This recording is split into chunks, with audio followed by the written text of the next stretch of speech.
Hi everyone, and thank you for joining us this morning. Before we get started, I'd just like to acknowledge and pay our respects to the Turrbal and Yagara people as the First Nations custodians of the land where our office stands today.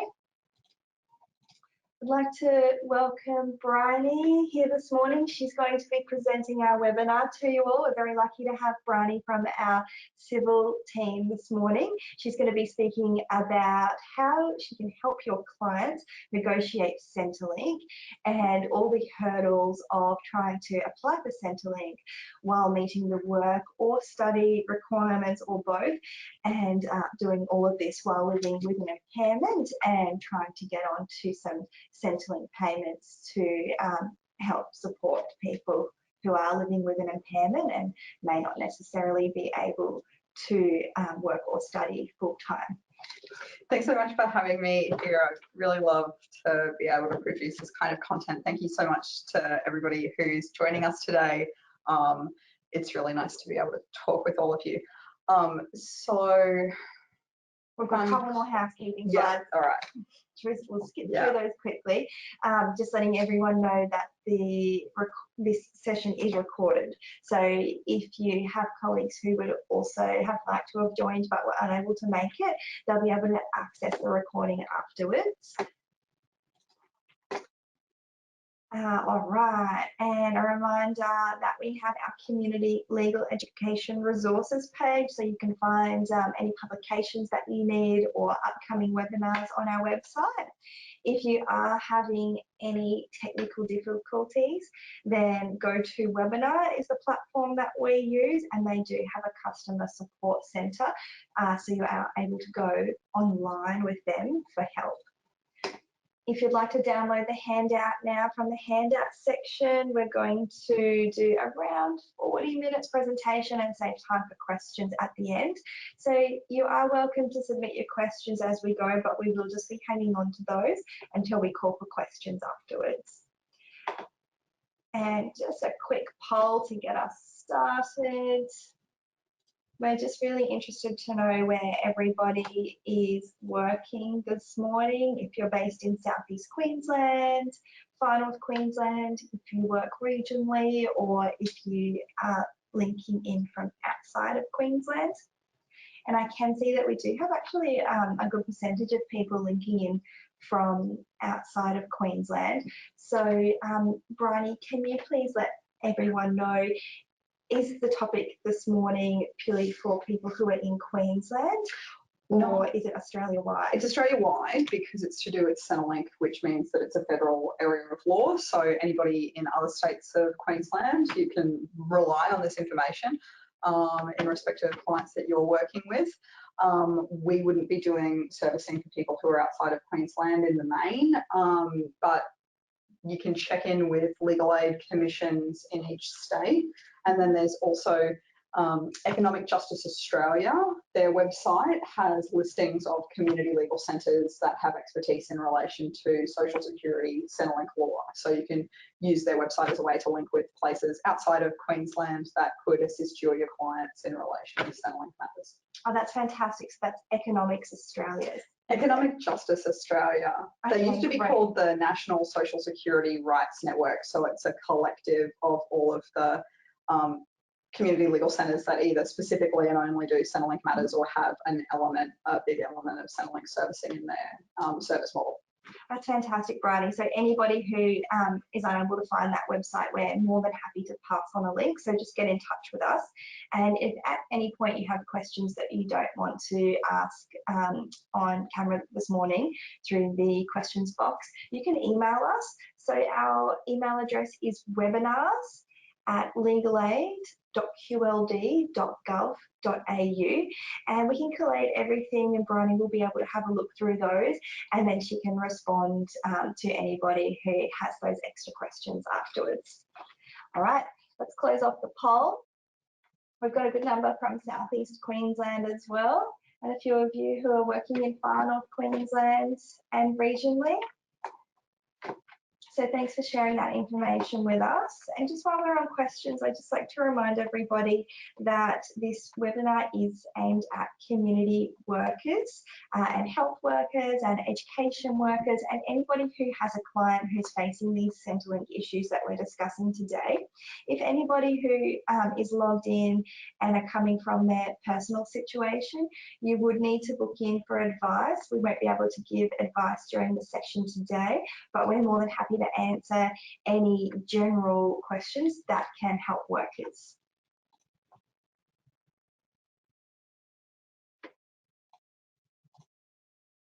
All right, I'm going to pass over to you, Bryony, so you can run through your outline and yeah, share your world of knowledge with everyone today. So I didn't do an objective slide, but I suppose the objective is to get some extra information out to you to generate some extra ideas of how we can work with clients or support clients with stuff to do with Centrelink, especially where they're living with significant impairments. So I wanted to do something a little bit different and talk about what might happen if we accept that our client is not going to get disability support pension or not get disability support pension soon, and where could we go from there. And this is just one idea about what we could do in that situation. So what I'm going to run through, we're kind of thrusting towards ideas about whether or not people could be engaged with study and whether or not we could be supporting somebody to create some positive outcomes in their life around study and how Centrelink could figure into that. So I'll take you through some stuff to do with that and what kind of barriers clients might feel like they're facing in relation to that, and then look at Jobseeker versus Austudy rates, concessional study load student status, which is to do with how much study you have to do in order to qualify for a student payment from Centrelink. We'll compare the income test. We'll look at some extra support people can get through mobility allowance, and we'll talk about activity testing broadly and the appeals system. So this idea, what if our client can't get a disability support pension? A lot of the work that I'm doing relates to disability support pension. A lot of the casework relates to disability support pension eligibility. I think, and the reason for that, the urgency and the value of that work is that job seeking payments, the payments that people land on when they are not on a disability support pension, are not adequate for people to live on in any sort of reasonable way. Sometimes it will be that clients that we're working with, we may get to a point in the servicing where we might have to accept that they're not going to receive disability support pension, or they're not going to receive disability support pension soon, which I think ends up, the question comes up, what then? What next? There are some other webinars that are out there that you can engage with that do talk about disability support pension eligibility broadly. So there's one, I've listed the links here, and so you'll probably be able to click through on them if you download the handouts. There's a good one that Social Security Rights Victoria have, and Social Security Rights Victoria also have some really good self-help resources, some kits for people who are applying for disability support pension that might assist. And like we were saying before, because this is a Commonwealth area of law, it doesn't change from state to state. So you're fine looking at resources from Social Security Rights Victoria when you're in Queensland, no issue there. There's also a webinar that we produced a little while ago in partnership with Basic Rights Queensland and the Administrative Appeals Tribunal, which has some information about disability support pension in there. So you can get onto that one and have a look as well. I'm thinking, and maybe depending on the feedback that we get from this session, maybe it would be good for us to do disability support pension, like a much more specific webinar, but we'll save that topic for today. So I suppose what I'm saying here is that it does come up that matters come through where there's something on the facts that suggests to me that while the person does have a disability and they do have a reduced capacity for work, or may even have very, very significant disability related barriers to work, it might not be so much that their capacity to perform work is necessarily the problem. It might be that they're facing probably unlawfully discriminatory barriers in the workplace or in the job seeking space, but they may be very difficult to address. It might be that our client might not be able to meet the mark for disability support pension, even though transitioning off payment into employment at this point in time is unlikely. I think one of the things to say about that as well is that disability support pension is harder than ever to get. There's been a number of key reforms in the time that I've been alive to this stuff, which have made disability support pension harder to get. I really only started working in this space in 2007 as a volunteer, and then 2010 as a paid worker. But at that time, I was very much aware of the fact that around 2006, they changed the requirements for disability support pension new claims, such that in order to get the payment, you would have to show that you were unable to do 15 hours of work per week in any job. Now, previously, to get disability support pension, you would have only had to show that you could not do 30 hours per week. So it's like the standard change from showing I can't work a full-time job to I can't even work a part-time job. And then they came through over a number of years and reviewed people and reviewed their capacity to work and cancelled some people's payments under the new set of requirements. Then a little bit later in 2011, they introduced a new set of statutory impairment tables. So anybody who has contact with disability support pension matters is probably well aware that people need to get 20 points in addition to being unable to work in order to get the payment. The new set of tables were stricter. There was a lot of media about it at the time, that people being reviewed on the new set of tables were facing a pretty decent chance of having their payment cancelled. Those new tables also brought in some specific requirements in respect of diagnosis. Most notably, there's a requirement that people's mental health condition be diagnosed by a psychiatrist or a clinical psychologist, whereas previously diagnosis by any old medical doctor, I suppose, who was qualified to make that diagnosis, or diagnostic information from a registered psychologist would have been sufficient. So people were being brought up for review, being reviewed on the new tables, and then having their payment cancelled because they'd been granted with a diagnosis from a registered psychologist, but they didn't have one from a clinical psychologist. And then they tried to bring it in 2013, but I think maybe the ministerial determination that they used was a bit shaky or something, because they put another one out in December 2014, I think, introducing this thing called the program of support requirement, which is a pretty significant hurdle for people to jump to get disability support pension. What breaks my heart is that a lot of people that I talk to who might be 2 years down the line with an appeal haven't heard of it. It's actually an issue in their case. Essentially, the program of support requirement is a requirement that to get disability support pension, you've engaged with employment servicing. So you can be exempt from that if you can get 20 points on a single impairment table, like 20 points for one thing in one go. So, like 20 points for your mental health on its own.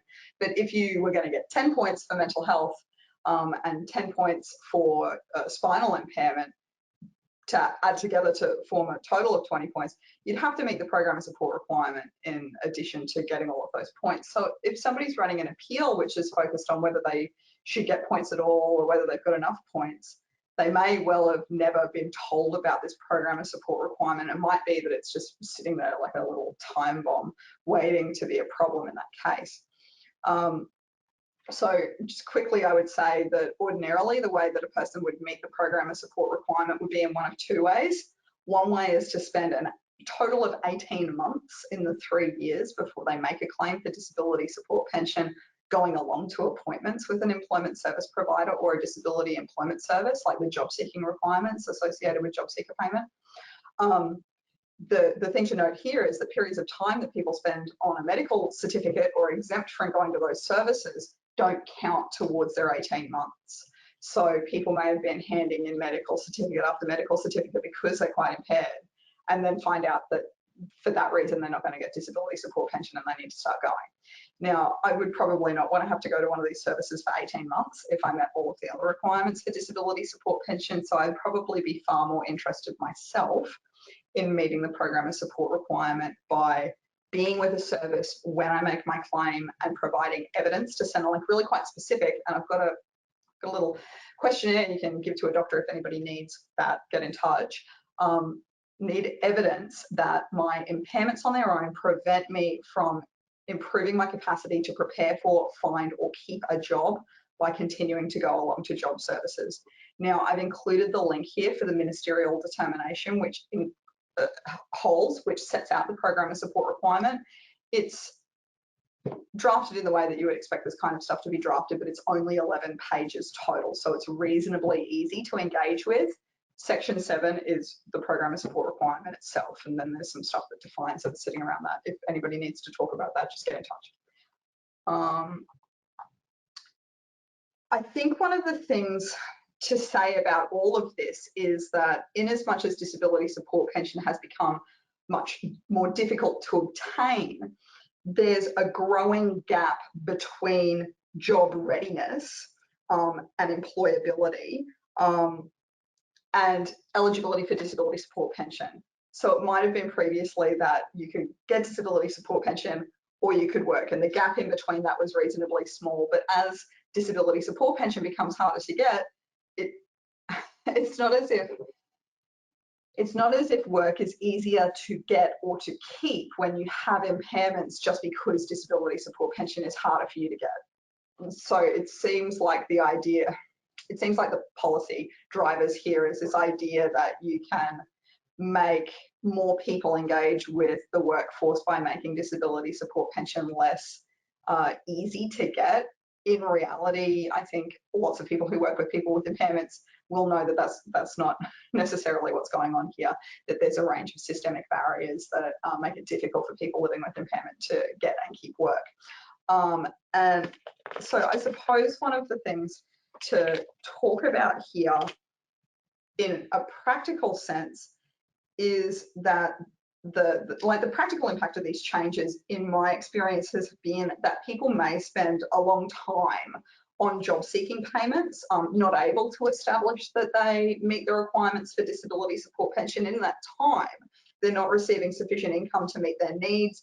They may have limited prospects of improving their position, and over time, their health just gets worse. And then they meet disability support pension eligibility requirements. A lot of the time, because people will develop or have significant exacerbation ongoing of a depressive illness, and that's what gets them across the line for disability support pension. From my perspective, because I care about the clients that I'm working with, that's not ideal. Additionally, I would probably say disability support pension is still arguably a very limited amount of money for people to live on forever. And once people get onto disability support pension, they tend to stay on. So there's some statistics that I got from an ABC article about this, which is probably from a few years ago. I think the article was from 2014, but here this doesn't necessarily explain itself too well, but basically the article was quoting a report that was looking at the number of people who transitioned off disability support pension in the 12 months coming up to June 2013. Again, this is a while ago, but this is what I found quickly. So there were almost 57,000 people who stopped receiving disability support pension in that 12-month period before June 2013. And only 8,000 of those 57,000 people became non-clients. So you would presume that part of that group would be people who transitioned into work that paid them enough that they weren't on a payment anymore. Now, some of them, there's a range of other reasons. It might be that they partner with somebody who has a lot of income as well. The bulk of people who stopped getting disability support pension in that time were people who transitioned onto age pension. A really decent chunk of people passed away. Some people went on to other payments like New Start or carer payment or parenting payment. Now, all of those payments pay less than disability support pension. So I'm going to go ahead and assume that 1,000 or so people are people who had their disability support pension cancelled on qualification grounds and weren't able to get it back. So when I look at those numbers, it doesn't suggest to me that a great number of people on disability support pension end up being able to transition back into work. It seems like if you're somebody who's going to meet the requirements for disability support pension, you're probably going to stay on that payment. So on this background, this is sort of the background to what I'm thinking about here, that for some people, if they've got capacity to do so. Just backtracking with this one, the article that I'm pulling this from quoted the spokeswoman for the then Social Services Minister, Kevin Andrews, who said that more than half of the people on disability support pension at that point in time had been on the income support payment for more than 10 years. So people were on disability support pension long term. And so on all of this background, what I'm thinking about here is that if we're conceptualizing our roles as involving supporting our clients to live good lives through providing options for them to consider, then I think this question arises about what options we might be able to provide to people who live with impairment and face significant barriers to accessing work, but aren't necessarily meeting the mark to obtain disability support pension. Now, one option is definitely to dig into the idea of not being able to complete work and then sort of ending up meeting disability support pension eligibility criteria after some time, after your condition deteriorates further. I just don't feel like that's ideal. And lots of the clients that I find myself working with are clients who have a history of engaging in physical or low skill work, which then becomes less sustainable for them after illness or injury. I think in theory, some of this client group may be able to retrain through tertiary study to access work that has better pay, so they don't have to do as many hours and still be able to live, or to be able to access work that has more flexible conditions to accommodate their health needs. And sometimes, like, plenty of the clients that I'm working with are very much cognitively intact, though they're affected by physical impairments, which means that they can't do the physical forms of work that they used to do. And so when I think about these people, sometimes I think the question comes up, should we really be trying to push and push and push to massage you into the mold of disability support pension, or should we be looking at whether or not there's a way to put you on a path to retraining so that you can do other forms of work? And my experience has been that the sorts of employment servicing that exists these days through the private sector contracted by government doesn't necessarily engage people in a way that's looking at like longer term positive outcomes for them. The thrust of interventions around Jobseeker payment, New Start allowance, is to get people into whatever work as soon as we can so we can get them off payment. What I think the barriers are, what I hear from clients if we say, well, what if we were looking at study? The concerns tend to be concerns about reduction of rate if we transition onto a study payment, or concerns about people's capacity to actually undertake full-time study. So I thought this is all just background for me to talk about this stuff. So in relation to, let's just address the money question. I'm a Capricorn, I love money. Let's talk about that. Now, so I've got a little table here of the different rates for Jobseeker and Austudy, depending on whether or not the person is single or partnered, whether they have children or not. So over on the right-hand side, we can see that for most people, if they transition from Jobseeker to Austudy, they are copping a loss of payment. For people who are partnered and have children, the rate's actually $15 more a fortnight. But a lot of the people that I'm working with are single people with no children, and it is the case that if they transition to Austudy from Jobseeker, they'd be copping a reduction in rate of $117 a fortnight. And this is in circumstances where Jobseeker just isn't really enough for people to live on anyway, so it's just absolutely inconceivable. This is why I wanted to talk about this today. We can see here that people who, like partnered people with no children, will lose $60. People who are single and have children will lose $20 a fortnight. If they transition from Jobseeker to Austudy. So that's why people might have this concern about loss of rate. It's a real thing. What I really want to talk about is that there's actually a special rate of Austudy for people who are long-term income support recipients. So the Jobseeker rate for a single person with no children is $630 a fortnight before we start adding in rent assistance.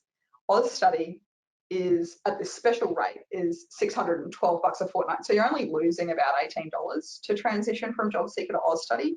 In that scenario, partnered people with no children, you would only lose $15.40 to transition. To get this special rate, you need to have been in receipt of an income support payment that isn't a student payment for at least 26 of the last 39 weeks before you start the course of study. So 6 months on Jobseeker or another non-study payment for 6 weeks before you start the course.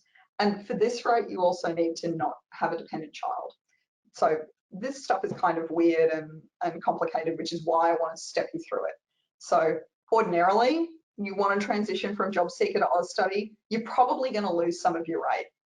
But if you've been on Jobseeker for 6 months or more and you want to start a tertiary level course or some other form of study that would entitle you to Austudy, you can probably transition to Austudy without a loss of payment, without a significant loss of payment. Just because here when we're talking about the special rate for Austudy, it's for people who don't have a dependent child. So just to pull that out, just to be clear about people who are parenting. For a single person with a child, Austudy in all cases is only $21 less per fortnight than Jobseeker.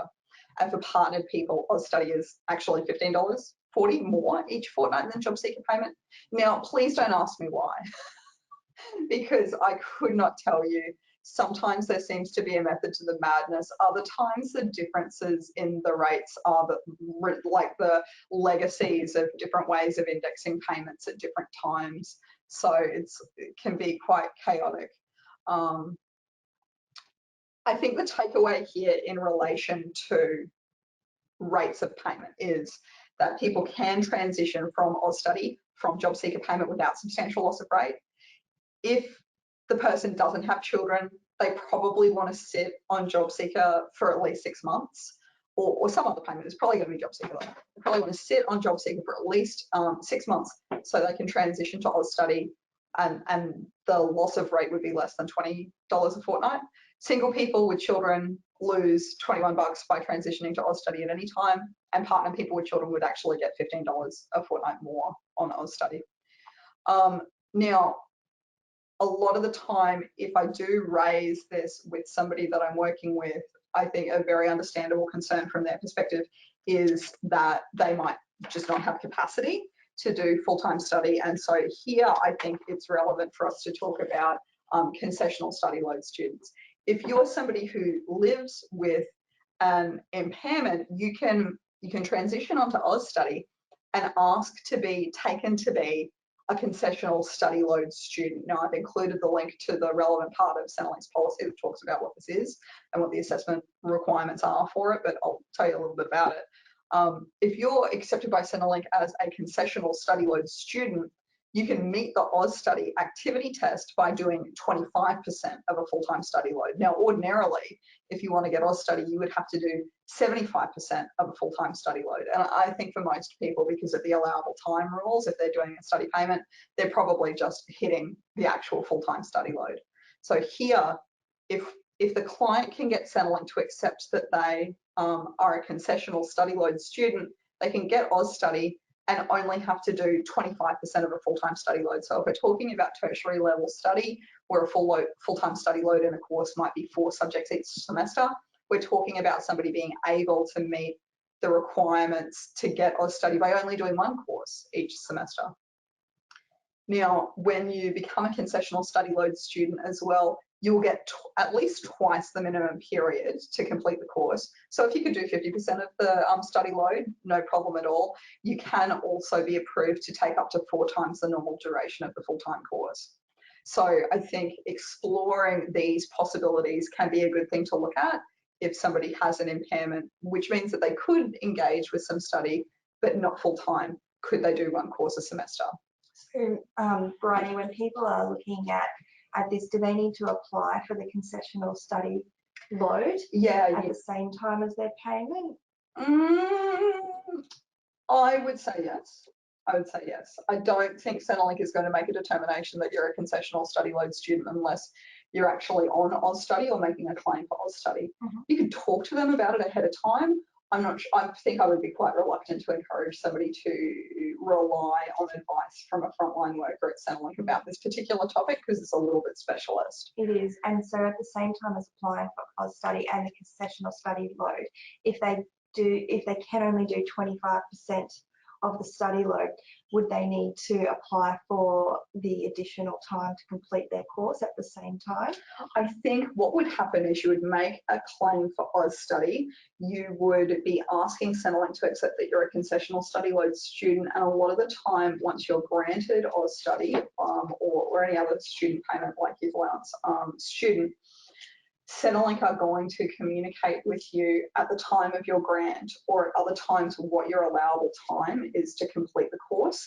So it might be that you get yourself onto Austudy, you get yourself accepted as a concessional study load student, then you see what Centrelink is saying about your allowable time for that course, and you probably actually just work up to that point and then ask for an extension, but it's certainly open to you to make inquiries about how to get extensions on your allowable time prior to the end of it. That's great. Thanks for clarifying that. No worries. Thank you. Very relevant question.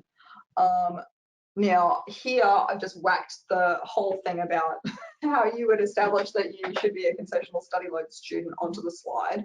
So I hate to do a slide with too much writing, but here we are. I thought that you should see the whole thing just to sort of clarify what it's really about. There's 3 ways to get it. This is from the policy. I've got the link in there again. So to be eligible for Austudy payments while undertaking a 25% concessional study load, a person must provide evidence that an appropriate medical practitioner who has detailed knowledge of the person's physical condition, I think that could be a GP, has stated in writing that the person has a substantial physical disability and the person cannot successfully undertake the normal amount of full-time study in respect of the course because of that disability. So here, please know that we could be talking about things that involve like elements of fatigue or elements of chronic pain. When they say substantial physical disability, let's not fall into the trap of thinking that that has to be really like apparent visible disabilities. You know, physical disability can be a bit more nuanced than that, and it could be about stamina. You know, if somebody has like a fibromyalgia related illness or a chronic, you know, like a complex regional pain syndrome kind of illness, I think those are probably the types of clients where they may well be, you know, well and truly cognitively intact, but just have a little bit of difficulty keeping up physically with the demands of study.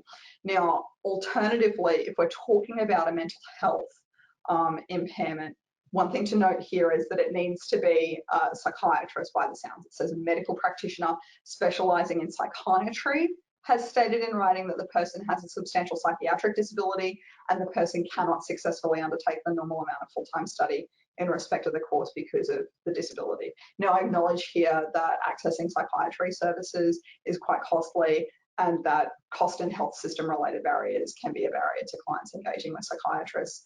I think as I don't necessarily have great answers for that myself. If somebody was engaging with me and that's what they wanted to do, I would probably then be picking up the phone to try and engage with workers out in community sector to try and figure out what options there are. I know that there are some people around who provide psychiatric services who do that at a pretty reasonable price, and consequently they have very long wait lists. So sometimes when I'm working with somebody around this kind of stuff, it'll be a long play, and I wish that it wasn't, but maybe that's the case. So Now, Bryony, sorry, what you're saying there is that the expense will be at the person's own expense, out of pocket. The Centrelink won't refund them no. for having to jump through all these hoops. They still need to pay for that upfront. No, and that's probably a really significant constant theme that runs through a lot of the issues that our clients are facing in relation to Centrelink and impairment. The same kind of thing comes up in relation to disability support pension. You know, there's that requirement that you've got a diagnosis from a clinical psychologist or a psychiatrist now. Centrelink is not paying for that for people. That ends up being one of the practical barriers to meeting the requirements that people face. So if a client came through and I was convinced that they were meeting the requirements for disability support pension in respect of everything but having a diagnosis confirmed by a clinical psychologist or a psychiatrist, then I'm sort of shifting out of lawyer mode and just getting into being practical and trying to find supports to get that person engaged with the thing that they need, if I can. Yeah. So in some cases, they may be able to find somebody who can do it at a discount, but whether they can or not, they just need to be aware that they need those funds to cover it if they can't. Yeah. So there are some psychiatrists around who will see some people at a lower cost because they are on limited income. There's a few clinical psychologists and psychiatrists around community who do charge at a very reasonable rate and are accessible for clients, but the consequence is that a lot of the time their books are closed or they have lengthy wait lists for first engagement. And sometimes I feel like I'm cautioning people, you know, if you work in community sector, I think a really typical dynamic is when you say to somebody, why don't you get yourself on the list for public housing? And the person goes, oh, well, I thought about doing that, but then they told me that the wait list was 5-10 years long. And it's like, you've been needing affordable housing for the last 10 years. You know, like the best time to go on a wait list for affordable servicing is obviously, you know, however long in the past. You know, the best time to be on the wait list for public housing is 5 years ago, but the second best time is today. You know, like, I think sometimes when you're in that chaotic servicing space, like, what psychiatrist am I going to go and see who can meet my needs now? You'll be ringing around to try and figure out how long to see a person and how much they're going to cost. And if the wait list is too long, you'll go, I can find better. I can surely I must be able to find somebody that I can see at a decent price and not have to wait, you know, 5 months to see them. Maybe you can't, but you could also just put yourself on the wait list for that person and then keep on looking and take yourself off the wait list once you find something else. So there's no harm in community workers listening in today trying to encourage their clients to just get on wait lists. And if they find someone who can see them sooner, they can cancel their place on that wait list. Or if they can get a different service that helps them sooner, cancel that place, just get on a wait list to get the process started.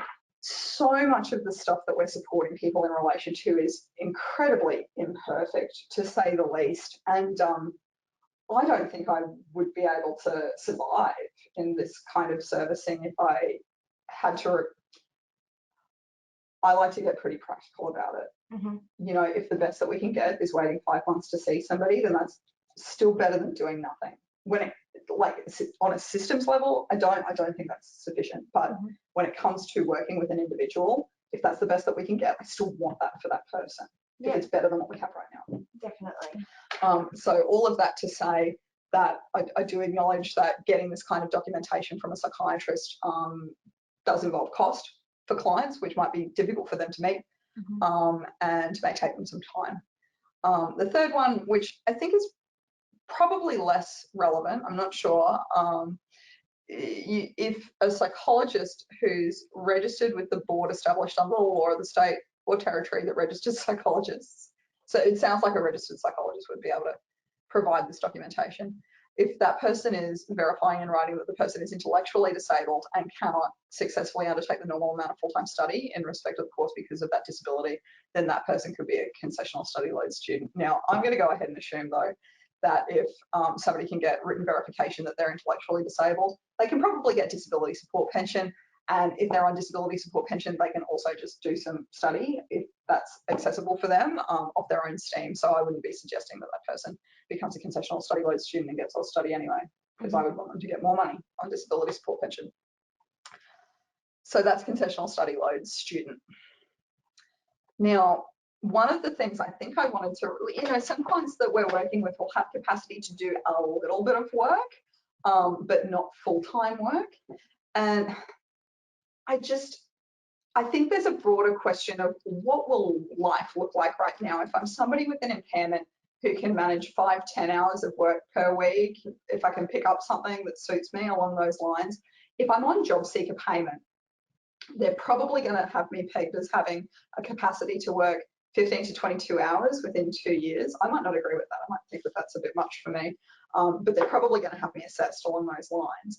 And then they're going to be engaging me with job servicing that's going to be putting pressure on me to do more and more work. And then I'm also going to have my Jobseeker payment income tested. Now, if I had capacity to do one subject each semester, be on Austudy and get around about the same rate, and do just a little bit of part-time work, one of the things to note here is that the income test for Austudy is more generous than the income test for Jobseeker. On Jobseeker payment, I'm going to get $150 a fortnight for free. Like I can have $150 of income each fortnight on Jobseeker payment before it starts reducing my rate of payment, you know, by 50 cents to the dollar and then 60 cents to the dollar, whatever the case may be. On Austudy, I can have income of up to $437 per fortnight before my rate ends up being impacted. So if I'm somebody who can do a little bit of study and a little bit of work, I may end up with more money in my hand each fortnight if I'm on Austudy instead of Jobseeker. And even, you know, in this scenario, if we're talking about, like, it might end up making a difference of $100 a fortnight. That could be huge for somebody that you're working with. That could, you know, talk to people who are making decisions about whether or not they buy food or medication fortnight to fortnight, and especially where people have, you know, chronic conditions like diabetes, being able to buy decent food and buy your medication has a really significant impact on that person's health.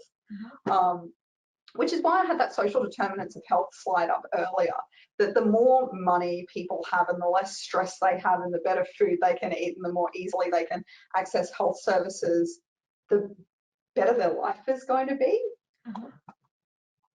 Now, I wanted to raise as well mobility allowance. It's an extra $100 a fortnight, which I think can really make a difference to people. So if people are doing 8 hours a week of study and or work, and when I say 8 hours of study, just bear in mind that if we say like one university course, that might be 1 2-hour lecture in theory. I can go to my lectures. And 1 hour tutorial. It's not only 3 hours of study. The university will have an idea about how many hours of study is tied up with that course, and you should be advocating for yourself on the basis that that's how many hours of study per week you're doing. So I would suggest that anybody who's doing even 1 unit of study at a university level or equivalent, or anybody who's doing anything that even has a whiff of being 8 hours per week should test their eligibility for mobility allowance.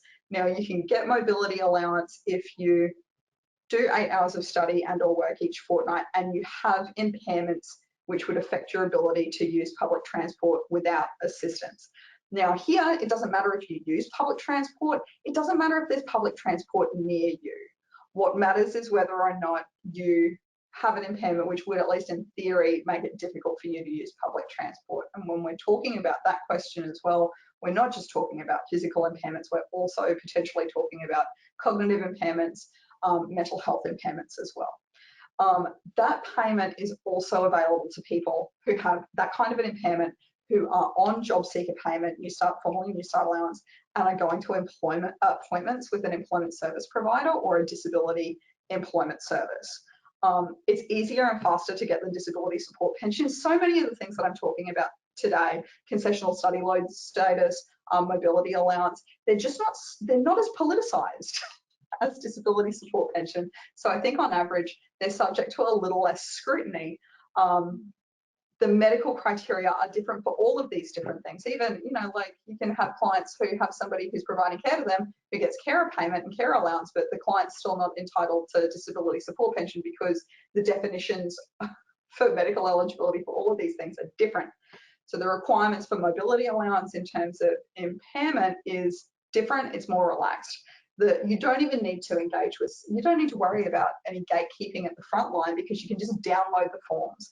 There's a medical report that you take to the doctor. It's got tick boxes. It's reasonably easy for medical practitioners to engage with. You have a right to test your eligibility in relation to these payments, in relation to this stuff.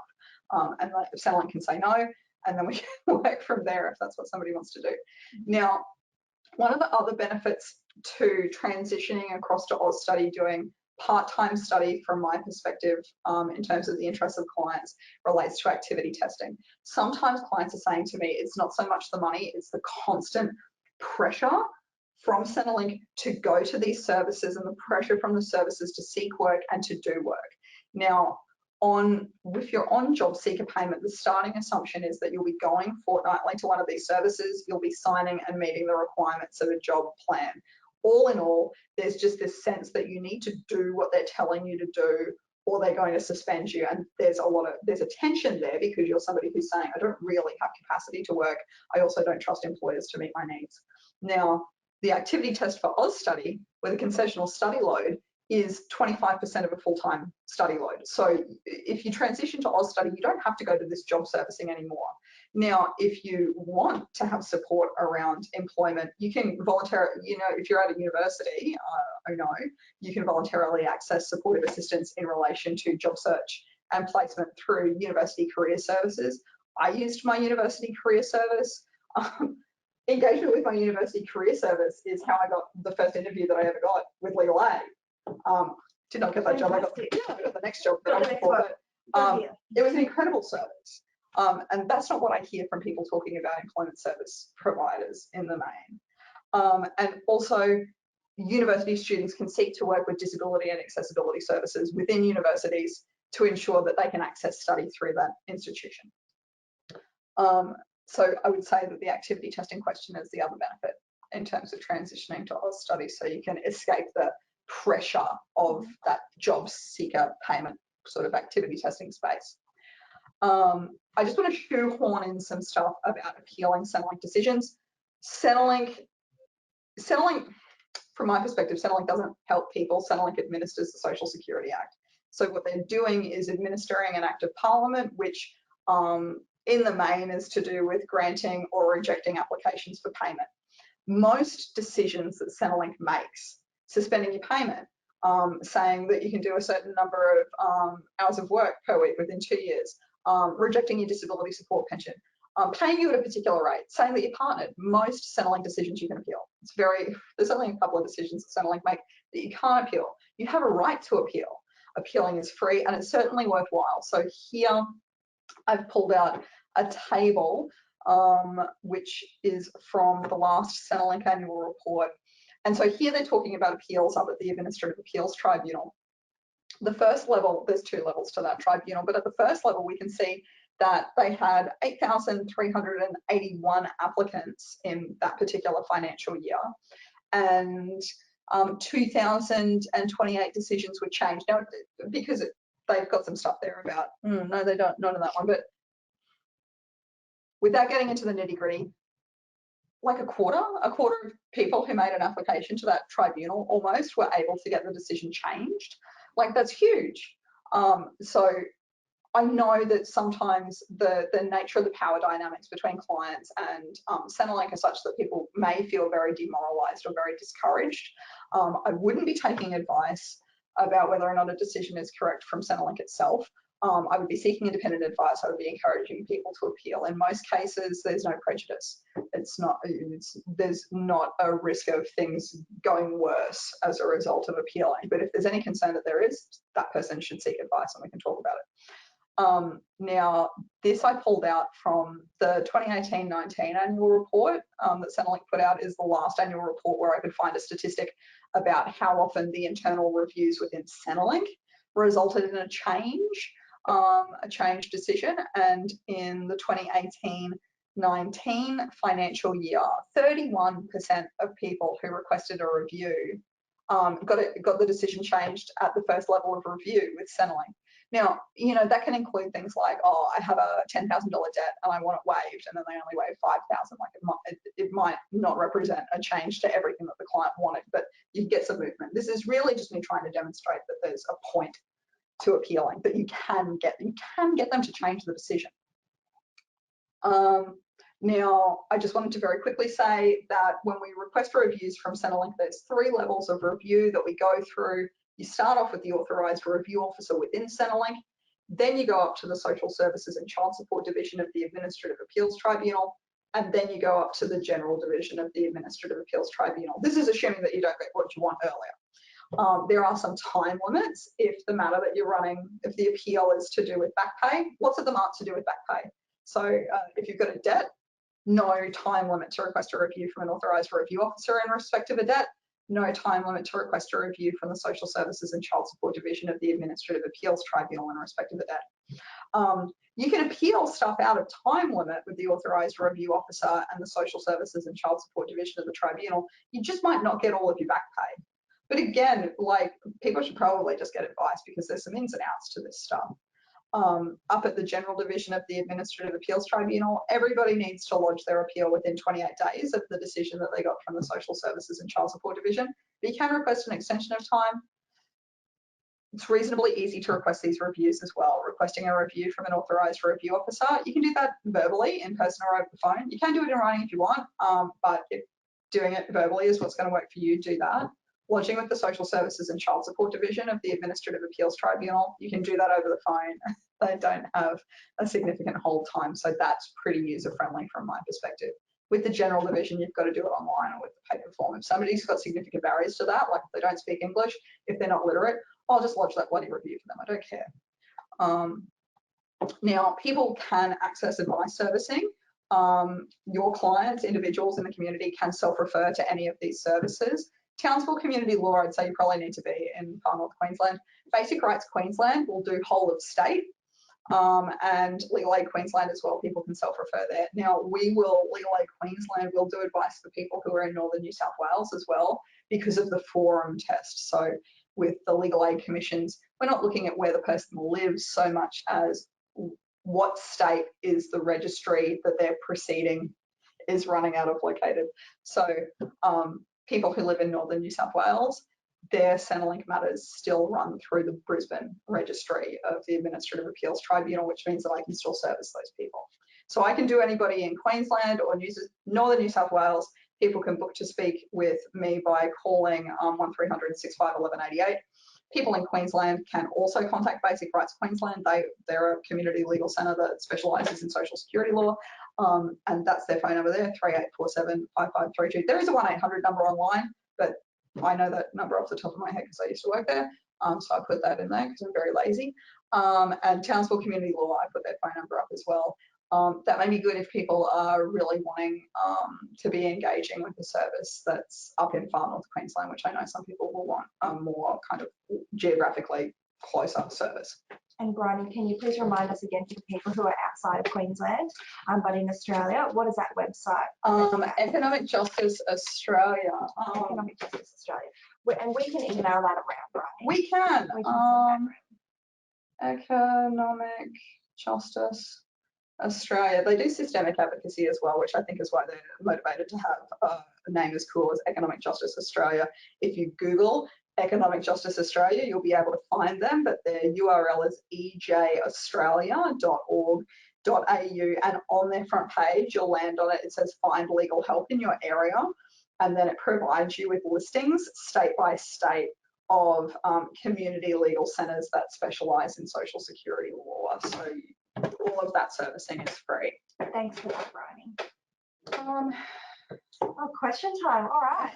Thank you, Bryony. That was a really great webinar, and I think even for myself, it's given me a lot of clarity that while there's a lot of pressure on people trying to get DSP, the Disability Support Pension, there's actually other avenues that you can go through with Centrelink, which can make up hopefully enough of an income to be able to pay rent and bills and food and medication, but that can also give you some good quality of life by studying a course that you are really interested in yourself, and that can then lead to work that you're also interested in, and just being able to have a little bit more control over your own life and getting to decide where you're going to work and where you're going to study, and just being able to enjoy that process more than going through the pressures of DSP or Jobseeker. So yeah, perfect. That was fantastic. Okay, I'm glad that much was clear. Yeah, I think the point that I want to make is that it's not just like work or DSP, but there's some other stuff in the space in between, and there's some additional support that we can try and put around people to make it easier to move in the direction of a good life. Yeah, that's fantastic that you've been able to provide all of that insight to everyone today. And it is a complex topic, and there's nothing wrong with community workers getting a little bit of advice on behalf of their clients. So if they have workers questions, contact me directly. Yeah. At this point, probably the easiest way to facilitate that would be through the webinars at legalaid.qld.gov.au email address. I do want to acknowledge as well that this will not be the answer for every single client. Mm-hmm. But I think for clients where it could be an answer, it's information that I'm not sure is necessarily so apparent to everyone, and so I want to get it out there. No, it's not. It would be very difficult for somebody to go onto the Centrelink website and be able to have that same insight that you've provided to us today. So I'm sure there'll be a lot of people that would want your help to clarify. So they can email at any time, or we are calling for questions now. So I'm just pulling out our questions bar, and we've got a couple already here that we can get through. And if you have a burning question and you'd like to ask it, feel free to type it into the questions box in your toolbar. So the first question that we have, Bryony, that came through about 15 minutes ago during the presentation. So we're wondering, how is Austudy different to youth allowance student payments, if at all? And is it similar for students who are on youth allowance student payment? Do you mind just clarifying? Yeah, sure. And I think this is a really relevant question. It is different so the difference between Austudy and youth allowance primarily relates to age, as I understand it, without having it in front of me. I think that Austudy is for people who are commencing a course after they've turned 25. If you are under 25 at the time that you commence a full-time study course, then you would be looking at youth allowance student. Now, there's no concessional study load student category in respect of youth allowance student. If you had somebody who was wanting to study part-time, even at the university level, and receive a payment, and they were under 25 at the time that they started that study, you would actually be putting them on youth allowance Jobseeker and advocating for them on the basis that their activity testing should be met primarily through part-time study. If somebody was in that situation, maybe get in touch and I could do a more specific advice about that. But here, I suppose we're focusing on issues impacting people who are over 25. I would say, I suspect, without going in and confirming it, I wonder whether or not youth allowance is paid at different rates at different times. One of the differences between Austudy and youth allowance is that youth allowance might be subject to parental means testing, and so whether or not somebody is categorised as independent or not could feed into that. But with Austudy, there's no question that you're not assessed against parental means.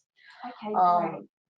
I'd say if you've got a lot of young students that you're working with and you want to get extra clarity around this, part of my role is providing advice to workers about specific or general matters. So it doesn't have to be that you've got an individual client that you're working with that you want to sort of put a question to me about. I'm very happy to speak to workers at any time about Centrelink issues, and I can just write that up as like an organisational advice. So it's absolutely part of my role. If you've got questions about that, get in touch with me.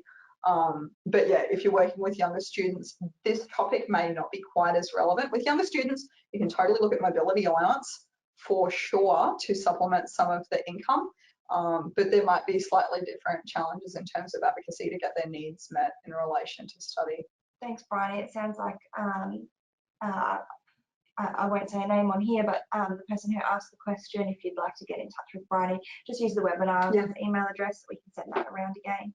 And something that I was thinking of earlier, Bryony, when you were talking about having to see psychiatrists and different medical professionals to be able to get certificates and letters written out to provide to Centrelink, in order to save people the costs and the time of having to go back again because they've missed things in original letters or forms haven't been filled out correctly, what could they do to be as prepared as possible before their appointment with medical professionals to make sure they're giving Centrelink everything that they need to be assessed? A lot of what I do in my advice work to clients is talking to them about these kinds of issues and summarising the kind of evidence that they need. So sometimes I'll provide people with checklists to take to a doctor, or even a set of questions. Even sometimes I set it up as a form to try and make it as easy as possible for the doctor to respond to. So I would say that there's no harm in getting in touch to get an advice ahead of time. Sometimes it can be difficult to give somebody too much specific detail in an advice when no problems have arisen yet, but I would say Yeah. With the mobility allowance, the form that Centrelink have is totally fine. So you don't need advice before testing your eligibility for mobility allowance. I find on Centrelink's website the how much can I get page of the mobility allowance section is actually the most instructive about who can get what amount of mobility allowance in what situation, because there's many different scenarios where you might be able to get a mobility allowance. Like if you've got a client who's on disability support pension who wants to do a little bit of part-time study off their own steam, that person can apply for mobility allowance as well, potentially. Okay, great. Thank you, Bryony. We haven't got any other questions coming through at the moment, but just a reminder that you can send them through. We've got a couple of minutes left. I wondered if you could just provide maybe 2 or 3 takeaway tips for everybody, just to list the most important things moving forward now, how they can help their clients, and just summarising what you've said today. I think maybe one of the things to say is don't assume that decisions made by Centrelink are correct. Don't be discouraged. Even if you're not sure that it's wrong, if you're not sure that it's right, there can be value in exploring the question of why and what's this decision based on. And the best way to do that is by requesting a review from an authorised review officer, because then you'll actually get a written statement explaining the basis for the decision. Now, you might get that sooner or later, so there's that, but so that's one of the big takeaways. I think one of the things I think that, like we're all conceptualizing law or justice in a particular way, and I think that we also have particular narratives around what is Centrelink and what does it do. From my perspective, Centrelink gives us a framework that we can seek to understand in order to work strategically within to best support our clients. So I think it's obviously complicated and difficult to deal with, but if I can help people, workers are very welcome to come and talk to me about what's impacting their clients. Sometimes I'm going to have, sometimes the answer will be, I don't think there's a lot that we can do on top of what's already happened, but people I respect people's search for answers, and I want to help with that. And that's great that you can give that help. And it can also be a bit overwhelming looking at all of these different payments and working out where you would best fit. And if you even want to bother trying to get disability support payments, or if you just want to go straight to Austudy and a mobility allowance and just trying to navigate what would mentally be easier on yourself. I think that's true. If you just want to go for a lesser payment, that may be easier to get, and not have to have that full mental stress of trying to jump through 1,000 hoops. So it can be complex, just trying to see where you would best fit in, and as well. So I also know that, like in my life, I'm often happiest when I feel like I'm moving toward a longer term goal, which I think, even if what would it be? You do a 3-year degree, which is probably, you could be in theory working on a course for 1,000,000 years, but if you're engaging with stuff that you like, and you do a couple of courses in a degree, you can probably go and get entry level work that's degree relevant, especially if that's in community sector. It might be that you're able, better able to access workplaces that are more flexible around disability related needs. Definitely, and that's a lot more empowering, being able to decide what you want to study and what goal you have for an organisation or a role that you want to do in your own life. So yeah, I think this has been really helpful and really empowering for people, and just given a lot of clarity about that there are Centrelink options out there for people, and although it is complex, you're here to support everyone, so it doesn't have to be so scary. Yeah. So that's been just very helpful, Bryony. Thank you so much, and thank you to everybody who's listened in today. And again, just email webinars at legalaid.qld.gov.au if you do have any questions or would like some more support. We've got a Your Story webinar coming up at the end of the year, and we'll be releasing our program for 2022 early next year. So yeah, thanks for all of our loyal support from you guys this year, and we'll see you all again soon at the next webinar. Thanks everyone. Bye.